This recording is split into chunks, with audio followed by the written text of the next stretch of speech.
John Brown's Raid of 1859.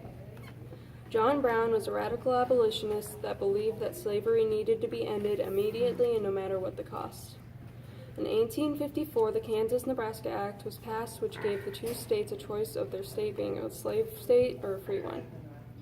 Brown moved out east from his home in North Elba, New York, in an attempt to put an end to slavery in these states. In 1856, he led a raid on the slavery settlement at Pottawatomie, Kansas, and killed 5 men before escaping. He had said, "Without the shedding of blood, there could be no remission of sin." Brown went east in early 1857 in an attempt to invade the South. He gathered supporters at Tabor, Iowa, and trained them.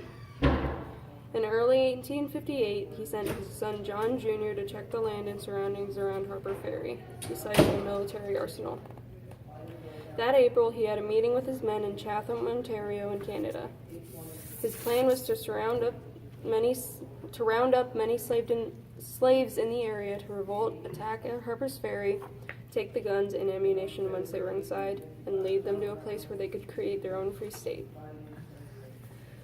Brown began the raid on the night of October 16, 1859, with 18 men in a wagon filled with supplies.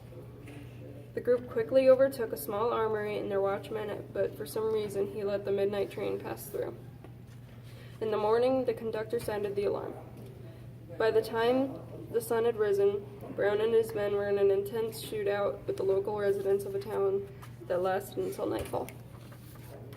By then, Brown and the 5 men that were still alive but not captured, yet badly wounded, were surrounded inside an old army engine house.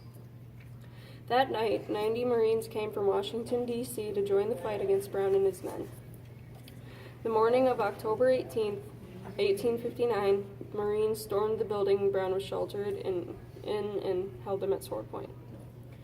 In the end, 10 of Brown's men were killed and 7 were captured. One Marine had died along with 4 other men. One of the casualties had been a free African-American man named Hayward Shepard. He was the first to die at Harper's Ferry. He was to be taken to Charlestown and convicted of treason. Before Brown was hung at his trial, he spoke out against slavery, saying, "I believe that to have interfered as I have done in behalf of his despised poor, I did no wrong, but right. I am ready for my fate." He was hung in Charlestown on December 2nd, 1859. His story was heard throughout the world and was remembered and gave many people hope during the Civil War and many years to come.